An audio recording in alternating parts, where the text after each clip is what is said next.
Hello à tous, ravi de vous retrouver dans la quotidienne, ça se régale chez les Madridistas. L'équipe orange d'Aurélien Tchouaméni a brillé à l'entraînement sous un soleil de plomb pour le plus grand plaisir d'un Rudiger on fire. C'est ça un groupe soudé, et il y en a un autre, un groupe soudé à Paris, où un deuxième vote a eu lieu hier pour désigner le capitaine de la saison, à bulletin secret cette fois, histoire de bien confirmer que Marquinhos a été choisi. Alors on n'a pas le nombre exact de voix réunies, mais Danilo sera vice-capitaine, Presnel Kimpembe arrive 3e et Kiki 4e. Après, si vous êtes toujours pas sûr, vous pouvez recommencer demain. Peut-être qu'il y aura Carlos Soler capitaine, je sais pas. D'ailleurs, excusez-moi, on est à J-8 de la fermeture du Mercato et le journaliste de France Bleu, Bruno Salomon, a lâché que le 4e capitaine Kylian Mbappé pourrait prendre la parole samedi soir en marge de la rencontre face à Lens. Alors, prolongation, adieu ou simple freestyle dans le micro? Réponse samedi.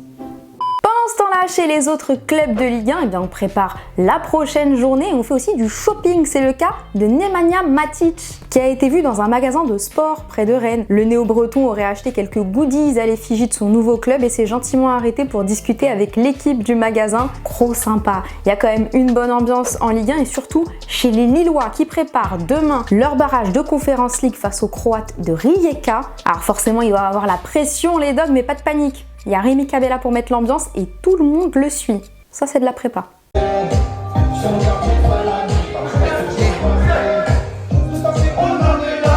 voyons comme Cabella, et même zapper, je descends de là.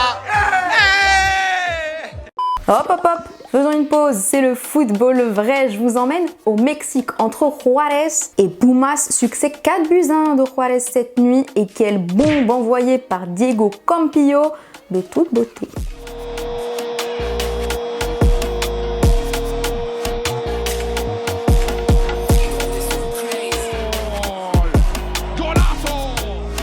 Sans transition, comment ça va en Arabie Saoudite? Eh ben mal chez Karim Benzema qui ne s'est pas entraîné ce matin. Ou du moins c'est ce que nous dit Asharq Al-Awsat, le journal saoudien. Cela ferait suite à des désaccords entre l'ancien madrilène et son coach Nuno Espirito Santo qui n'avait pas demandé à le recruter et lui a refusé le brassard de capitaine. Voilà, du coup Benzi, il boude.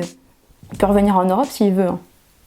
Retour en Angleterre à Manchester City où Jérémy Doku est bien arrivé, visite médicale aujourd'hui. Comme annoncé hier, 60 millions d'euros vont être encaissés par le stade rennais. Nouvelle aventure pour lui, sans pépouze, bah oui, le Catalan ne sera plus sur le banc des Citizens jusqu'à la trêve internationale dans 10 jours parce qu'il a subi une opération du dos en urgence après s'être plaint de fortes douleurs. Intervention réalisée avec succès à Barcelone. C'est Juanma Lillo, son adjoint, qui prendra les rênes de l'équipe. Et chez le rival United, eh ben, on a de bonnes nouvelles sur le marché des transferts avec la probable arrivée de Jean-Claire Todibo. C'est l'équipe qui nous apprend que le Niçois serait en approche. Malgré le transfert avorté de Harry Maguire vers West Ham, les Red Devils pourraient débourser 40 millions d'euros pour s'attacher les services de l'international Frenchie. Je vous pose donc la question du jour, Manchester United est-il le bon club pour Jean-Claire Todibo? Vous nous dites tout et demain, on sélectionnera 2 commentaires.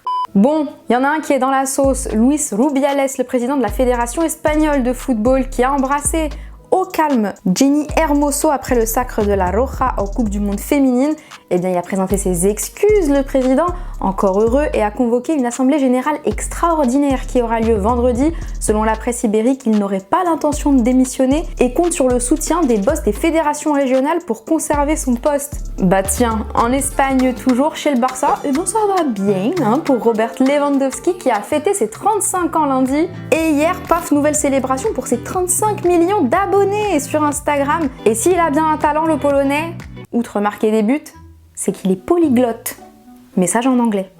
Hi guys, wow, 35 million followers, just in time for my 35th birthday. Thank you guys so much. Allez Robert, tu nous l'as fait dans une autre langue. Y ahora para español. Wow, 35 millones de seguidores justo a tiempo para mí.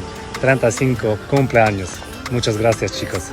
Voilà, donc la prochaine fois que vous voulez apprendre une langue étrangère, oubliez les applis, prenez le petit Robert. Enfin le grand du coup. Et hier, je vous demandais si le départ de Benjamin Pavard du Bayern était ou non une bonne idée. Kéléos, tu nous rappelles que Pavard souhaite jouer dans l'axe, chose que les Munichois ne peuvent pas lui offrir. Partir est donc le bon choix, d'autant plus à l'Inter, si la défense à 3 est conservée. Omar, tu es d'accord car il n'arrive plus à s'imposer en Bavière, il est à un prix encore correct et il pourrait davantage réussir chez les Nerazzurri. Et ben andiamo. Et voilà, c'est déjà la fin de la quotidienne. On va se retrouver demain pour encore plus d'informations. D'ici là, on se quitte en images et en musique. Ciao!